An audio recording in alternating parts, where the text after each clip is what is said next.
ये परेशानी रखना क्या था। थी? ये परेशानी हाँ, ये हार्ट के साथ हार्ट की प्रॉब्लम हाँ। और आना फिर है तो ये दम खांसी दम श्वास खांसी की प्रॉब्लम हाँ सर। और फिर उसके बाद में मुरियात भी थी सर। हाँ ये मुरियात भी कम हुई सर। जी जी।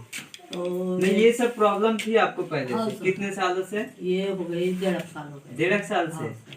अच्छा तो उसके बारे में हम रत्ना पार्की के पास गए। हाँ वहाँ से भी दवाई करे हमने। हाँ। वहाँ से भी आराम नहीं हुई। जी फिर हम कौन से डॉक्टर के पास पार्टी के डॉक्टर के पास गए थे। हाँ कौन डॉक्टर के पास उसने हमको बोले का तुम कौन से डॉक्टर के पास जाओ वहाँ से दवा करो। जी तो वहाँ से भी दवा करे सर तो उससे आराम तो हो गया सर। हाँ। फिर महीना 2 महीना फिर वो मतलब फिर जैसे कि वैसे जैसा का वैसे सर दवा खाना हाँ। आराम हो जाना फिर वैसे सर। ठीक है। फिर मैंने कही अब कैसे करेंगे भैया मैंने कहा ऐसी कैसी परेशानी गाँव की डॉक्टर भी सर गए।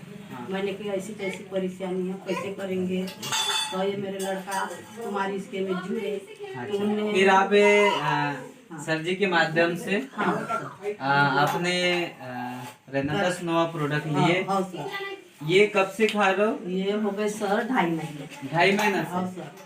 तो इससे में मेरे को इससे क्या फायदा मिला आपको? इससे में सर ये दम खांसी और ये हार्ड ये मुरियात की कोम निकली थी सर तो हाँ। उसके से भी मुरियात का भी खून चालू था वो भी कम हो गई सर। ये आँख में जोत मेरे कम थी वो जोत भी आ गई सर। अरे क्या बात है। हाँ ना ये हार्ट का सर ये सबसे हार्ट ज्यादा भी है। श्वास फूल हाँ, जाते हैं ये ना? खांसी दम लाहक ये भी अब हो रहा है कम हो पूरा। रहा है। हाँ। कितने महीने हो गए खा रहे ये हो? 2.5 महीने हो गए 2.5 सर। महीना 2.5 महीने खा रहे हैं अम्मा जी रेनाटस नोवा